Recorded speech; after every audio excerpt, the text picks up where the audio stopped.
बिस्मिल्लाहिर्रहमानिर्रहीम। अस्सलामुअलैकुम। हमारे चैनल कहानी हब ऑफिशियल में खुशामदीद। नाजरीन, मैं आज आपके लिए इंतहाई खौफनाक और दिलचस्प कहानी लेकर आई हूँ। लेकिन कहानी शुरू करने से पहले आपसे गुजारिश है कि अगर आपने हमारा चैनल सब्सक्राइब नहीं किया तो आप हमारे इस चैनल को सब्सक्राइब कर लीजिए और बेल आइकन को भी प्रेस कर लें ताकि हर नई आने वाली वीडियो बआसानी आप तक पहुँच सके। पेशे खिदमत है साया नावल। मनकारी दूसरे दिन उस वक्त आया था जब राजकुंदल काफी हद तक नॉर्मल हो चुका था। उसने मामूल के मुताबिक मनकारी का स्वागत किया। जे मनकारी महाराज। मनकारी उसे गौर से देखता हुआ बोला, लगता है बुद्धि ठिकाने आ गई है। क्यों महाराज? बस जब तेरे मन में कोई बुरी बात होती है तो तेरे चेहरे पर आ जाती है। इस समय जरा काबू में नजर आ रहा है। आप मुझसे इतने वाकिफ हो गए मनकारी महाराज। तुझसे तो इतना वाकिफ होना है मुझे कि संसार में कभी कोई मुझ में और तुझ में फर्क महसूस न कर सके, मनकारी ने कहा। राजकुंदल उसकी सूरत तकने लगा, फिर बोला, मैं समझा नहीं महाराज। जवाब में मनकारी ने कहकहा लगाया और बोला, बड़ा समझदार बनता है ना तू। कैसी है तेरी भांजी? जहन्नम में जाए वो। मैंने अपने जीवन में जो कुछ किया, अब इससे पीछे क्यों हटूं? कोई भांजी वांजी नहीं मेरी। अब मेरा मन चाहता है कि तुझसे कहूं कि जे राजकुंदल महाराज, मनकारी ने कहा और फिर हंसने लगा। फिर बोला, कहाँ है वो, क्या कर रही है? बैठी है अंदर। चल अंदर ही चलते हैं, मनकारी ने कहा। उसके बाद राजकुंदल के साथ अंदर दाखिल हो गया। वो खुद तो राजकुंदल के अलावा किसी को नजर नहीं आता था। बच्ची ने राजकुंदल को देखा तो मुस्कुराई। मामा जी। राजकुंदल ने मसनूई मुस्कुराहट के साथ उसे देखा और बोला, क्या कर रही है तू? कभी कुछ लिखा पढ़ा है जीवन में? नहीं मामा जी, वो चाचा कहता था कि मुझे स्कूल में दाखिल करवाएगा। वो स्कूल में दाखिल करना ही चाहता था कि तुम चले गए। बस मेरा दिल तुम्हें तलाश करने लगा और मैं तुम्हारे पास आ गई। तेरा दिल मुझे तलाश करने लगा? राजकुंदल ने कहा। मनकारी ने पीछे से उसकी पीठ पे घोंसा दिया। उसके कान में बोला, फिर उल्लू बन रहा है तू। राजकुंदल एकदम संभला, फिर बोला, अच्छा तू एक काम कर, थोड़ा सा पर जो कुछ भी मैं कह रहा हूँ वो अपने मुंह से कह। चल आ, इधर बैठ जा। बच्ची राजकुंदल की हिदायत के मुताबिक उसके सामने दोसानू होकर बैठ गई। तब राजकुंदल ने उसे वो शब्द सिखाए जो बच्ची को अदा करने थे। उसने संजीदगी से राजकुंदल की तरफ देखा और बोली, पढ़ूं मामा जी? हाँ पढ़। बच्ची ने मोदबाना अंदाज में गर्दन झुकाई और बिस्मिल्लाह पढ़ी। राजकुंदल के मुंह पर एक जोरदार थप्पड़ पड़ा और वो नीचे उलट गया। साथ ही उसने मनकारी की चीख सुनी जो दरवाजे से निकलकर भाग गया था। बच्ची एकदम नर्वस हुई, जल्दी से अपनी जगह से उठी, राजकुंदल के करीब पहुंची। क्या हुआ मामा जी, क्या हो गया? कुत्ते की बच्ची, जो मैंने तुझसे कहा वो नहीं कहा तूने, ये क्या कहने लगी? मामा जी, हर काम बिस्मिल्लाह पढ़कर करना चाहिए, बच्ची ने कहा और राजकुंदल का मुंह एक बार फिर जमीन से जा टकराया। तेरा सत्यानाश, मैं कहता हूँ जो शब्द मैंने कहे हैं तुझसे वो कह। मामा जी, कह तो रही हूँ, अम्मा ताजी ने तो यही कहा था कि जो भी काम शुरू करो बिस्मिल्लाह कहकर करो। मर जाए तू, राजकुंदल ने कहा और खुद भी कमरे से निकल भागा। बच्ची हैरान निगाहों से दरवाजे की तरफ तक रही थी। फिर उसके मुंह से आहिस्ता से निकला, मैंने तो कुछ भी नहीं कहा मामा जी। क्यों नाराज हो गए? मामा जी मेरी बात सुनो। वो आहिस्ता आहिस्ता राजकुंदल को पुकारती हुई दरवाजे से बाहर निकल आई। मुंह बंद रखो वरना जुबान निकाल लूंगा तेरी। राजकुंदल, जो अपने मुंह पर पड़ने वाली 3 ज़रबों से बुरी तरह जख्मी हो गया था, अपने जबड़े सहलाता हुआ बोला, मामा जी मैंने तो कुछ नहीं कहा। भट्टी में झोंकते इसे, मुंह बंद रख, इसका खूब सर चढ़ाया है तूने इसे। राजकुंदल की आंखों में उसकी मनकारी की खौफनाक आंखें जज़ब हुई। लो, मैंने क्या किया महाराज? मामा जी किससे बात कर रहे हो? तू अंदर जा, राजकुंदल ने गुस्से से कहा तो बच्ची मुंह बसूरती हुई अंदर चली गई। मनकारी खुद एक तरफ सहमा सा खड़ा था। उसने गहरी सांसें लेते हुए कहा, खेल काफी बिगड़ा है राजकुंदल, खेल काफी बिगड़ा है। हम आसानी से इस पर काबू नहीं पा सकते। राजकुंदल अपने जबड़े सहलाता रहा, फिर बोला, क्या ये भी अदरीस की कोशिश है मनकारी महाराज? नहीं, ये दूसरा खेल है। मुसलमान घरों में जब बच्चे पैदा होते हैं तो उनके कानों में उनके धर्म के बोल डाले जाते हैं। वो बोल इनकी आत्मा में उतर जाते हैं और जीवन की आखिरी सांस तक इनके साथ रहते हैं। पर मुसलमान धर्म के लोग भी कायर होते हैं, पाप करते हैं, सारी बुराइयां करते हैं। वो क्यों? समय का साया पड़ता है इन पर, वो सारे बोल भूल जाते हैं, पर इनका असल एक ही होता है। जबकि इस बच्ची का मन अभी कोरा है, इसने समय की धूल नहीं चाटी। अब क्या करें महाराज? सोचना पड़ेगा, बहुत कुछ सोचना पड़ेगा, मनकारी ने कहा। फिर बोला, अब तो ये बच्ची मुझे दे दे। मनकारी के अल्फाज पर राजकुंदल बुरी तरह चौंका। एक लम्हे के अंदर उसके चेहरे के कई रंग बदले। मनकारी की निगाहें उस वक्त उसके चेहरे पर नहीं थी राजकुंदल ने अपने आप को संभाला और बोला, ये क्या कह रहे हैं मनकारी महाराज, आप तो एक आत्मा है। आपका अपना कोई ठिकाना नहीं, फिर आप इसे कहाँ ले जाएंगे और क्या करेंगे वो मैं जानूं और मेरा काम। मेरी बात गौर से सुन, ये सारा काम आसान नहीं। हो सकता है इदरीस इस पर अपना साया डाल रहा हो सकता है इसने अपना काम चालू कर दिया हो। वो नए हथियारों के साथ मैदान में आया है, इसे नए हथियारों के साथ ही मुकाबला करना पड़ेगा। तू मारा जाएगा राजकुंदल, सोच अपने बारे में, किस फेर में पड़ रहा है तू। हो सकता है बच्ची के लिए तेरे मन में जो प्रेम जागा है ये भी अदरीस के कामों का एक हिस्सा हो, वो तुझे इस तरह घेरना चाहता हो। राजकुंदल ने एक झुरझुरी सी ली और बोला, तो अब मैं क्या करूं महाराज? देख मेरे गुस्से को आवाज न दे। बार बार मुझसे ये सवाल करता है, जो मैं कहता हूँ वो नहीं करता। बस इतनी सी बात करता हूँ महाराज कि वो मर जाएगी। मेरे पास भी वो किसी और की शक्ल देखकर जीती है, आप उसे कहाँ ले जाएंगे? हाँ, ये दूसरी बात है कि आप उसके जीवन का अंत ही कर दें। करना पड़ा तो जरूर करेंगे। तेरी तरह मेरे मन में इतनी दया नहीं कि अपना जीवन देकर दूसरों का जीवन बचाता फिरूं। सोच ले, सोचने के लिए समय है तेरे पास। नहीं महाराज, सोचना समझना क्या दो ही बातें हैं। भवानी का दास बन चुका हूँ। मन में जो मनोकामनाएं होती हैं मनुष्य इनसे दूर कभी नहीं हो पाता। हाँ, मजबूरी अलग चीज है। मजबूरी रास्ता रोक दे तो रोक दे, वरना मन कहाँ मानता है। एक और तरकीब हो सकती है अगर तू चाहे। जी महाराज। राजकुंदल देख, तेरे दो ही दुश्मन हैं जिन्होंने तुझसे तेरा भविष्य छीन लिया। कुछ भी नहीं है अब इस संसार में तेरे लिए। अगर अपने दुश्मनों को संसार से मिटाना चाहता है तो इनसे लड़ना पड़ेगा। कमजोर पड़ा तो मार खा जाएगा। मनकारी का क्या है, तेरे जैसे किसी मनुष्य पर साया डाल दूं तो वो मेरे चरण चाटेगा। मैं जानता हूँ महाराज। जानता है, पूछता है, फिर भी मेरी बातों से मुंह मोड़ता है। नहीं महाराज, ऐसा बिल्कुल नहीं है। मैं तो बस बच्ची के बारे में ये सोचता हूँ कि अगर हम इसे भवानी देवी की दासी बनाना चाहते हैं और इसे देवी का रूप देना चाहते हैं तो इसका जीवन तो जरूरी है ना। इसीलिए मैंने ये नई तरकीब सोची। बताइए महाराज। तू मुझे अपने शरीर में जगह दे दे, मनकारी ने कहा। राजकुंदल ने ना समझने वाली निगाहों से उसे देखा। क्या कहा आपने महाराज? मैंने कहा कि मुझे अपने शरीर में जगह दे दे। ये कैसे हो सकता है? मुझे जरा खुल के बताएं। तू जानता है कि मैं सिर्फ आत्मा हूँ और आत्माएं कब भटकती हैं जब उनके मन में कोई बात छुपी रह जाती है। जीवन में वो नहीं होता जो वो चाहते हैं तो आत्माएं भटकती फिरती हैं और इनकी सबसे बड़ी इच्छा होती है कि वो अपनी मनोकामनाएं पूरी कर लें।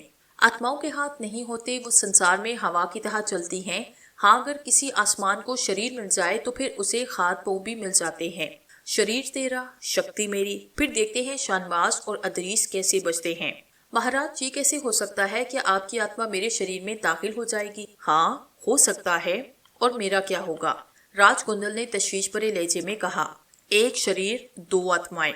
यूं समझ ले जैसे किसी घर में किराएदार आ गया, एक ताले की दो चाबियां।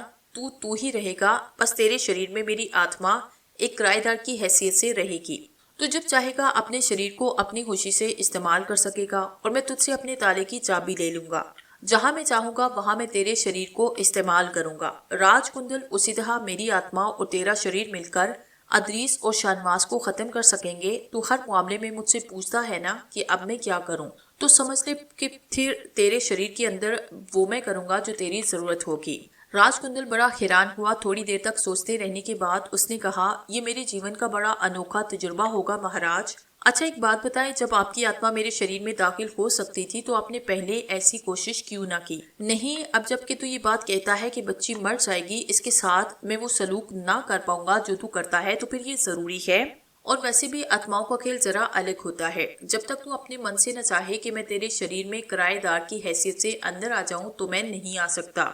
ये बात उसी समय हो सकती है जब तू सारी बातें समझकर मन से ये बात चाहे कि मेरी आत्मा तेरे शरीर में दाखिल हो जाए। एक शरीर, दो आत्माएं, बड़ा दिलचस्प खेल होगा। तो ठीक है महाराज, मैं तैयार हूँ, राजकुंदल ने कहा। मनकारी हंसने लगा, फिर बोला, ये भी तेरे और मेरे दोनों के जीवन का एक नया तजुर्बा होगा। मुझे विश्वास है कि इस तरह हम दोनों मिलकर अपने सारे दुश्मनों का सफाया कर सकेंगे और फिर तू जिस महान शक्ति के लिए तड़पता रहा है वो भी तुझे हासिल हो जाएगी। मैंने तुझे बताया है कि एक ताले की दो चाबियां, जब तू ये चाबी लगाएगा तो तेरा शरीर तेरी ख्वाहिशों के मुताबिक आजाद हो जाएगा और जब मैं किसी काम को मन से चाहूंगा तो फिर तेरा शरीर मेरे इशारों पर काम करेगा। बोल, क्या मन में इस बात को मानता है? हाँ महाराज, ठीक है, मैं तैयार हूँ, मनकारी ने कहा। तब फिर आजा भवानी के मंदिर चलते हैं, वहीं ये काम होगा भवानी माँ के चरणों में। राजकुंदल तैयार हो गया। इस तरह उसने अपनी ख्वाहिश के मुताबिक बच्ची का तहफ़्फ़ुज़ भी किया। अगर वो और मनकारी एक होंगे तो बच्ची भी महफूज रहेगी। गर्ज थी कि वो मनकारी के साथ लंबे रास्ते तय करके एक वीरान से इलाके में पहुंचा। यहाँ एक टूटा फूटा मंदिर बना था जो देखने ही से भयानक नजर आता था। मनकारी उस मंदिर में दाखिल हुआ। भवानी का खौफनाक मुजस्मा वहाँ मौजूद था। मनकारी हाथ जोड़कर उस मुजस्मे के सामने झुका। फिर वो देख कर खोटू की खोटू में कुछ बड़बड़ाता रहा। गालिबन कोई मंत्र पढ़ रहा था। मंत्र पढ़ने के बाद उसने राजकुंदल पर एक फूंक मारी। न जाने क्यों राजकुंदल के दिलो दिमाग पर उस वक्त एक खौफ की सी कैफियत आ रही थी। वो मनकारी की तमाम कार्रवाइयां देख रहा था। फिर मनकारी ने उसे कहा, भवानी देवी के चरणों में लेट जा। दोनों पाँव के अंगूठे एक दूसरे से मिला ले। दोनों हाथ सीधे करके इनके अंगूठे एक दूसरे से मिला ले और अपनी आंखें बंद कर ले। राजकुंदल मनकारी की हिदायत पर अमल करने लगा और जमीन पर सीधा लेटकर उसने वही किया जो मनकारी ने कहा था। मनकारी आहिस्ता आहिस्ता चलता हुआ उसके पैरों के पास आ खड़ा हुआ। उसने दोनों हाथ फिजा में बुलंद किए, मंत्र पढ़ने लगा। रफ्ता रफ्ता वो जिस्म जो राजकुंदल को नजर आता था एक काले कसीब धुएं में तब्दील हुआ। उस धुएं से बड़ी गंदी बदबू उठ रही थी, ऐसी खौफनाक बदबू के इंसानी दिमाग फट जाए। राजकुंदल खुद भी काली गलास्तों का मालिक था, लेकिन ये बदबू ऐसी थी कि उसे भी दिन में तारे नजर आए। रफ्ता रफ्ता मनकारी का वजूद कम होने लगा। स्याह रंग का काला धुआं राजकुंदल की नाक से उतरने लगा और राजकुंदल को अपना सांस बंद होता महसूस हुआ। उसने तड़प कर करवट बदलने की कोशिश की, लेकिन उस वक्त उसका पूरा बदन मफलूज था। मनकारी ने उसे पूरी तरह अपने जाल में जकड़ा। फिर थोड़ी देर के बाद ये धुआं खत्म हुआ और राजकुंदल को ऐसे लगा जैसे उसका वजन बढ़ गया हो। तभी मनकारी की चहकती आवाज उभरी, काम खत्म हो गया, अब तू देख तमाशा राजकुंदल। अब अदरीस को मनकारी की शक्ति का सामना करना होगा। अब तू बता, तुझे कोई परेशानी तो नहीं? ठीक हूँ महाराज, अब पहले मुझे भारी सा लग रहा था। ठीक ही रहेगा, बल्कि ज्यादा ठीक रहेगा। एक बात बताई महाराज। हाँ बोल, बच्ची का मेरे बिना क्या होगा? अरे पागल, वो जैसी है वैसी रहेगी। मैं तेरे शरीर में जरूर आ गया हूँ, मगर तेरी शक्लो सूरत वही है। आज तुझे तजुर्बा कराऊं। और फिर मैंने तुझसे एक बात और कही थी, याद है? कौन सी बात महाराज? मैंने कहा था ना कि तुझे अपने जीवन का सबसे अनोखा तजुर्बा होगा कि मैं तेरे शरीर में हूँ, पर तू आधा मैं हूँ और आधा तू जब चाहे मुझसे कह सकता है कि मनकारी महाराज, मैं कुछ करना चाहता हूँ, थोड़ी देर के लिए तुम मेरे शरीर में सो जाओ तो मैं शांत हो जाऊंगा और तू अपने मन का काम कर सकता है। और जब हम दोनों एक साथ होंगे तो जैसे अब मैं और तू बातें कर रहे हैं ऐसे ही बातें करते रहेंगे। और जब मैं कुछ करना चाहूंगा तो तेरी मर्जी होगी कि तू जाके या सो जाए। चल आ, इसका तजुर्बा भी कर ले, मनकारी ने कहा। फिर वो बच्ची के पास पहुंचे जो बड़े प्यारे अंदाज में एक जगह खामोश बैठी थी। मनकारी ने राजकुंदल की आवाज में कहा, नैना। जिस प्यार से मनकारी बोला था, बच्ची खुशी से उठ खड़ी हुई। मामा जी, उसने कहा। दौड़ती हुई आई, राजकुंदल की गर्दन में बाहें डाल दी। क्या कर रही थी तू? मामा जी, आप मुझसे नाराज क्यों हो जाते हैं? बस पागल, इसलिए कि जो कुछ मैं कहता हूँ तो वो नहीं करती। मामा जी, हर सबक बिस्मिल्लाह पढ़कर पढ़ना चाहिए। फिर वहीं मनकारी ने अपने बदन की अजियत से बचने की कोशिश की, लेकिन जो जब उस पर पड़ी थी उससे भला कैसे मुनहरिफ हो सकता था। उसने बच्ची के दोनों हाथ गले से निकालकर उन्हें झटका और बोला, बस यही शुभ ना कहा कर, मेरा मतलब है। मेरी समझ में कुछ नहीं आता, बच्ची ने मासूमियत से कहा। अच्छा अब आराम से बैठ, मैं जरा काम से जा रहा हूँ, घर में रहना। सब खाने पीने की चीजें मौजूद है, खाती पीती रहना, मैं चलता हूँ। मनकारी इस खौफ से वहां से निकल आया कि कहीं बच्ची फिर बिस्मिल्लाह ना कह दे। बाहर निकलकर वो गिड़गिड़ाती हुई आवाज में बोला, अरे दिया, इसने तो हमारी नाक में रस्सी डाल दी। तेरा क्या हाल है राजकुंदल? अभी तो शरीर में जलन है। ना राजकुंदल ना, ये बच्ची हमारे मन का बहुत बड़ा रोग बन जाएगी। अब तो चिंता होने लगी है कि हम इसे भवानी देवी के चरणों में झुका भी सकेंगे या नहीं। कहीं ऐसा ना हो कि भवानी देवी के चरणों में झुककर भी ये वही बोल बोले जो बोलती है और हम पर भवानी देवी का शराब पड़ जाए। राजकुंदल के मुंह से कुछ ना निकला। थोड़ी देर के बाद मनकारी ने पूछा, चल अब चलते हैं यहाँ से, अपने काम शुरू करें। और फिर राजकुंदल मनकारी का बोझ अपने वजूद पर लादी घर से बाहर निकल आया। उसमें कोई शक नहीं कि सारी जिंदगी जादू मंत्रों के फेर में रहा था, पर जीवन में पहली बार एक अनोखे तजुर्बे से दो चार था। उसे खुद पर एहतियार नहीं रहता था। अभी तक मनकारी ही उस पर हावी रहा था। उसे अंदाजा भी न था कि उसके कदम रेलवे स्टेशन की जानिब क्यों उठ रहे हैं। बस वो अपने वजूद का तमाशा बना हुआ था। जब वो रेल में बैठा तब भी उसके अंदर बेचैनी की एक लहर बेदार हुई, मगर मनकारी ने शायद उसका मुंह भी बंद किया कि वो कोई सवाल न करे। रेल चल पड़ी। आधा दिन सफर में गुजरा उस वक्त शाम का झड़पटा तारी था कि रेल एक स्टेशन पर रुकी। कोई छोटा सा स्टेशन था। रोशनियां जल उठी थी, हालांकि फिजा में अभी खासी हद तक उजाला था।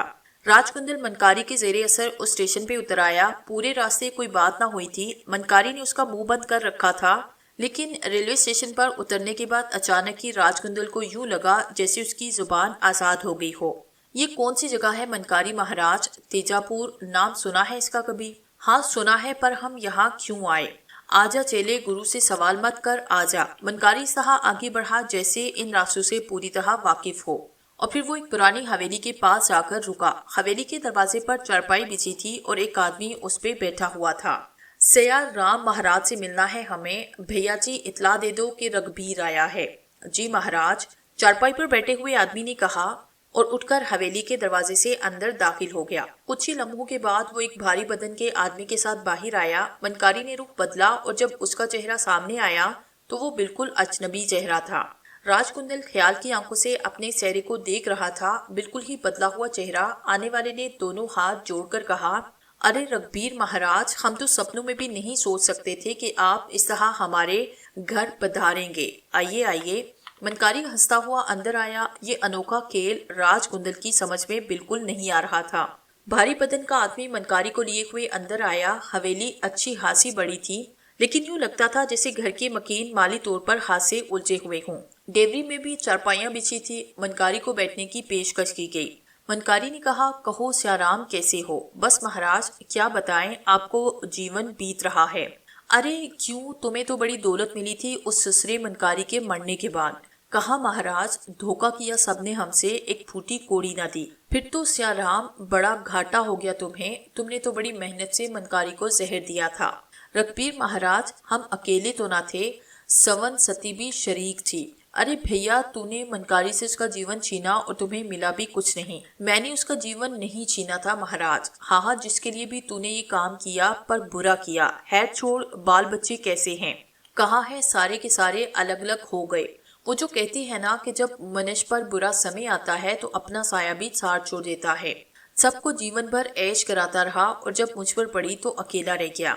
अच्छा, इसका मतलब है अब तुम इस हवेली में अकेले रहते हो? हाँ, धोमा बेचारा पुराना मुलाजिम है। मैं फाकी करता हूँ तो वो भी फाकी करता है। अरे बड़ा अफसोस हुआ, पर देखो ना सियाराम, जो कुछ मनुष्य करता है इसे इसका भोग तो भुगतना ही पड़ता है। भोग तो रहा हूँ महाराज, क्या बताऊँ आपको। कहाँ ऐसे कहाँ? बुराई का बदला इतना आसान हो जाए तो हर इंसान बुराई करने से पहले सोचना भी छोड़ दे। तुमने जिस तरह बेचारे मनकारी का जीवन लिया, मेरे ख्याल में तो इस तरह तुम्हारा जीवन भी जाना चाहिए। महाराज, आप क्या कह रहे हैं? हाँ, यही कह रहा हूँ। तुमने गौर से नहीं देखा मुझे, जरा देखो तो सही। मनकारी ने ये कहकर अपने दोनों हाथ चेहरे पे रखे और फिर जब उसके हाथ चेहरे के सामने से हटे तो वो अपनी असल शक्ल में मौजूद था। वो शक्ल जो सिर्फ राजकुंदल देख सकता था उसकी मौत के बाद, और किसी को वो शक्ल कभी नजर न आई थी। लेकिन उस वक्त जो शख्स सामने खड़ा था वो दहशत से थर थर कांपने लगा। आप? जवाब में मनकारी हंसा, फिर बोला, हाँ सियाराम, हमने कहा ना, आना तो था तुम्हारे पास, सो देख लो आ गए। महाराज, मैं। सियाराम दरवाजे की जानिब देखने लगा जैसे दरवाजे की तरफ दौड़ लगाने का इरादा रखता हो। मनकारी ने एक जोरदार कहकहा लगाया, ना सियाराम ना, भाग न सकोगे। ये समय तो आना था एक ना एक दिन। तुम सोच रहे होगे कि मनकारी तो मर चुका है, अब वो कहाँ आएगा, पर देख लो खड़े हैं तुम्हारे सामने। क्षमा कर दे मुझे मनकारी महाराज, मुझे क्षमा कर दे। कर देंगे, जब नर्क में हमारी आत्माएं मिलेंगी तो मैं तुमसे कुछ भी ना कहूंगा।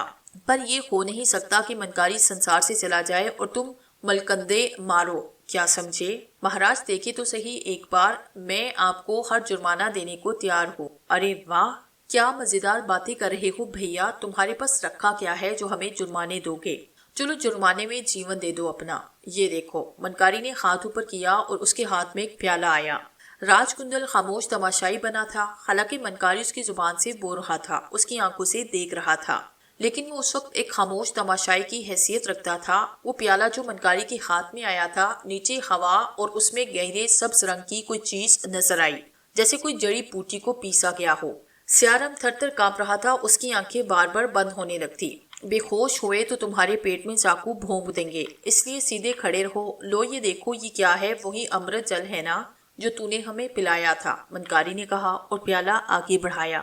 सियाराम ने एक निगाह उस पर डाली और थर थर कांपने लगा। क्षमा करे मनकारी महाराज, लो पकड़ो दोनों हाथों से और पी जाओ इसे।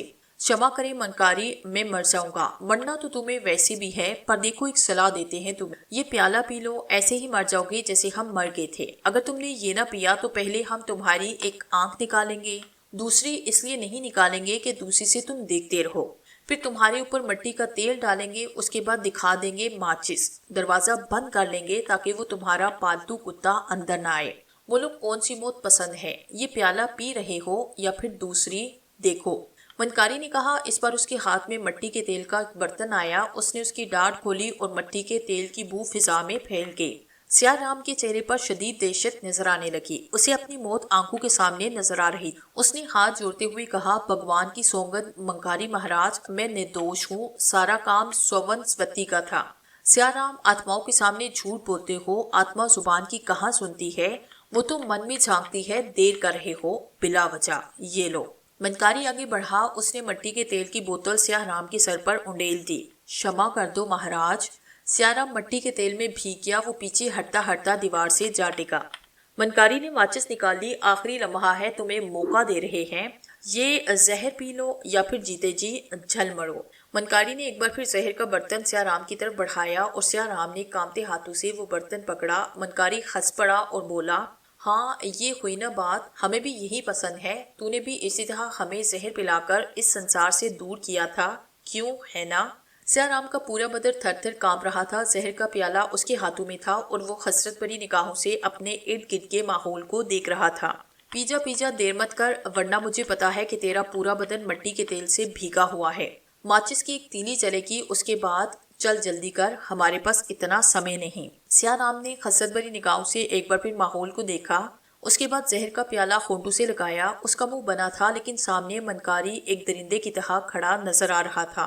उसका मुंह बना हुआ था। उसने जहर अपने हलक से नीचे उतारा। उसके बाद प्याला उसके हाथों से गिरा। आहिस्ता आहिस्ता उसका बदन कपकपाने लगा और आंखें चढ़ती जा रही। मनकारी के हलक से फिर एक कहकहा आजाद हुआ। उसने माचिस की पतली जलाकर सियाराम की तरफ उछाली। जीते जी चिता जला दी तेरी। देखा तूने, संसार में बहुत से ऐसे काम होते हैं जो इस तरह नहीं किए जाते जैसे तूने किए। आग ने उसके पूरे बदन को लपेटा। सियाराम जमीन पर गिरकर तड़पने लगा और थोड़ी देर के बाद उसने दम तोड़ दिया।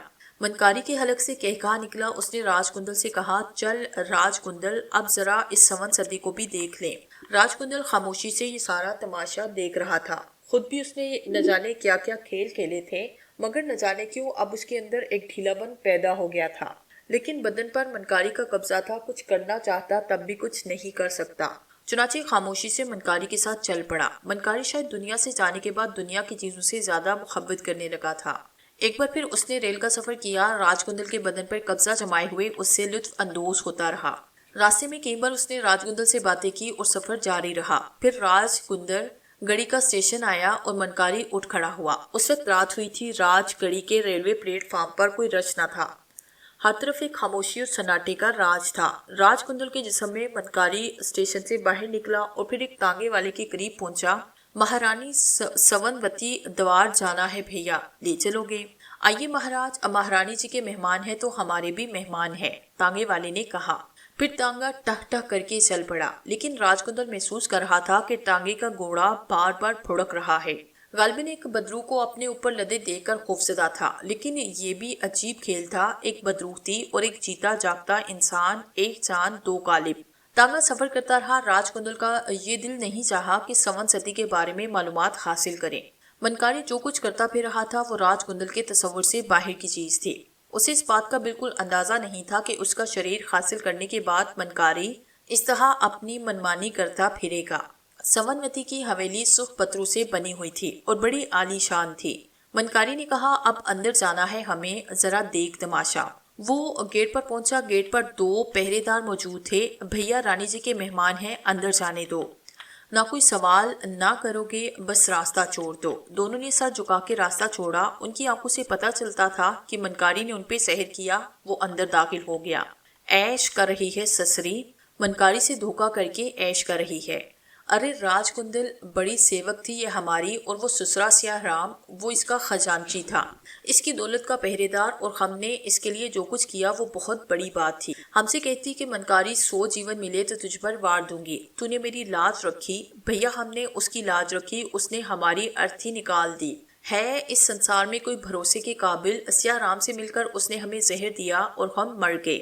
मगर मनकारी महाराज, अरे छोड़ अगर मगर यही कहेगा ना, हमने तुझे कोई और कहानी सुनाई थी। कहानियां तो सिर्फ कहानियां होती हैं राजकुंदल, पता नहीं संसार में और जाने कितनी ऐसी ही कहानियां होंगी जिसे मनकारी अपनी कहानी बताएगा। देख कैसी सुंदर हवेली है, पर वो जो झाड़ नजर आ रहे हैं ना, अभी हम इनमें छिपेंगे, क्योंकि थोड़ी देर के बाद इन दोनों को होश आएगा और वो तलाश करते फिरेंगे। होश आ जाएगा तो और क्या। अरे भाई, संसार की कहानी न जाने क्या कुछ है, हर बात को जानते फेर में मत पड़ा कर। फिर इस जार में इन लोगों ने अपना मस्कन बनाया। हवेली वाकई एक पुरवकार हवेली थी। राजकुंदल वहां आने जाने वालों को देखता रहा। कई गाड़ियां आई थी और फिर वापस चले गई। पता नहीं सवनवती क्या चीज थी। मनकारी तो उसके साथ मौजूद ही था। कहने लगा, रानी है यहाँ की, पति मर गया, ऐश कर रही है।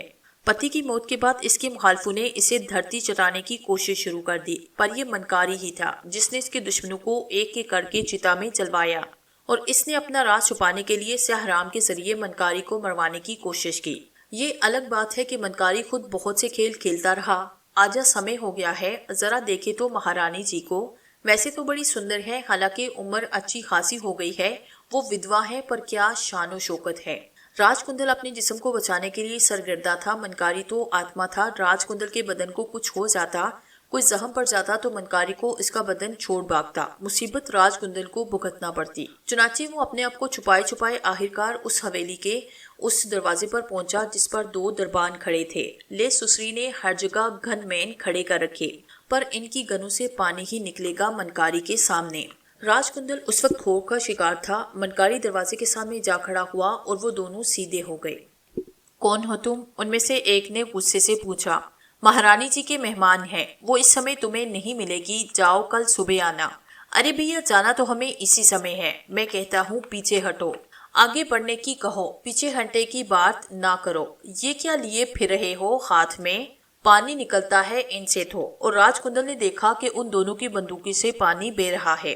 वो दोनों शस्त्र रह गए, फिर उसी तरह साकित हुए जैसे बड़े गेट के चौकीदार हुए थे।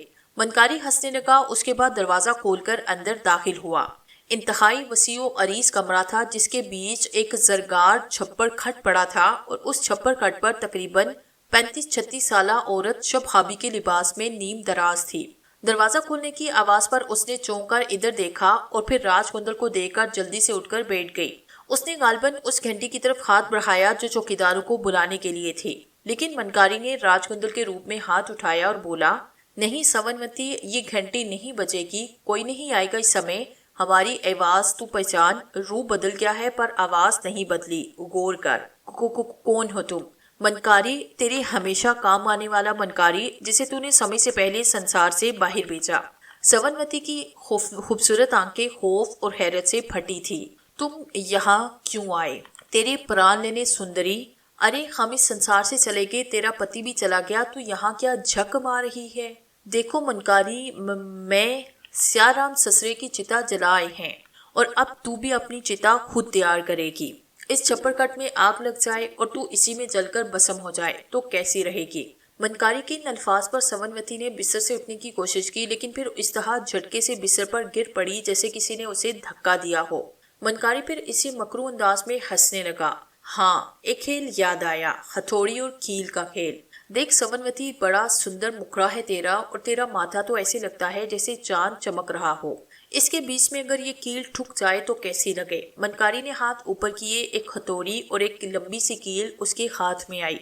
इस कील की नोक तेरे माथे के बीचों बीच रखकर एक ही चोट लगाएंगे और कील तेरी खोपड़ी में घुस जाएगी।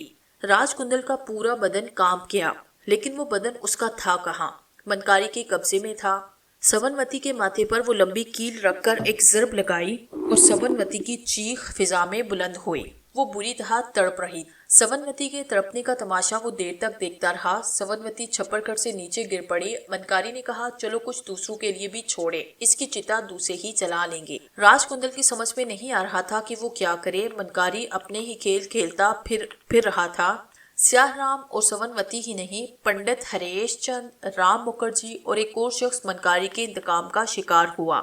हकीकत ये थी कि चौधरी शानवास उन दिनों अपनी जिंदगी के मुश्किल तरीन दौर से गुजर रहा था। उसने अपनी फितरत में तब्दीली पैदा करके नुकसान ही उठाया था। पहले किसी चीज की परवाह नहीं थी, आजाद जिंदगी गुजारता था, जो चीज पसंद आई हासिल कर ली। लेकिन अब अर्शिया के अलावा उसकी जिंदगी में और कुछ न रहा था। बाबा दरीस उस पर बेहद मेहरबान थे। इतने दिन की गुमशुदगी के बाद आए, लेकिन चौधरी शानवास महसूस कर रहा था कि उनकी इबादत गुजारी में इजाफा हो गया है और वो रातों को जागते रहते हैं। फिर एक दिन उन्होंने कहा, अगर इजाजत दो शानवास तो कुछ वक्त के लिए अपने घर हो आओ। बड़ा मुश्किल मरहला है मेरे सामने, मैं उनसे मिलकर वापस आ जाता हूँ। अलबत्ता तुम एक काम करो, ये जो तुम्हारे लान पर दरख्तों का एक झुंड है, बेशक लान की खूबसूरती में इजाफा करता है, लेकिन मैं चाहता हूँ कि इन दरख्तों को जड़ से उखड़वा दो। ये वही दरख्त थे जहाँ राजकुंदल ने अपना मस्कन बनाया था। चौधरी शानवास ने कहा, बेशक लान खराब हो जाएगा, लेकिन मैं जिंदगी की जिस मुश्किल से गुजर रहा हूँ उसके तहत मैं ये काम आपकी हिदायत के मुताबिक जरूर करूंगा। बाबा दरीस अपने घर चले गए और चौधरी शानवास ने मजदूर बुलाकर दरख्तों के आसपास की जमीन साफ कराना शुरू कर दी। उसके बाद दरख्तों की कटाई शुरू करा दी। उस दिन दोपहर का वक्त था। मजदूर उन दरख्तों के आसपास की जड़ें खोद रहे थे कि दरख्त की जड़ में उन्हें पत्थर की एक चौड़ी सिल नजर आई। पत्थर की सिल को कोदालों से तोड़ा गया तो उसके नीचे लोहे का एक ढक्कन बरामद हुआ। मजदूर बेचारे ये ढक्कन देकर खौफजदा हुए। बहरहाल बमुश्किल तमाम उसे हटाया तो उसके नीचे तकरीबन 4 फुट गड़ा नमूदार हुआ। उस गहरे गड़े में भवानी देवी की एक बड़ी मूर्ति पड़ी थी जो काले रंग के पत्थर से बनी थी। शानवास उस वक्त वहीं मौजूद था। जैसे ही शानवास ने उस मूर्ति को देखा, मूर्ति से धुआं निकलने लगा, अजीबोगरीब सफेद रंग का धुआं। शानवास घबरा के पीछे हटा। धुआं बुलंद होकर एक इंसानी साई की शक्ल इख्तियार कर गया। फिर वो साया इंसानों की तरह चलता हुआ वहां से आगे बढ़ा। मजदूरों ने भी ये मंजर देखा और बुरी तरह खौफजदा हुए।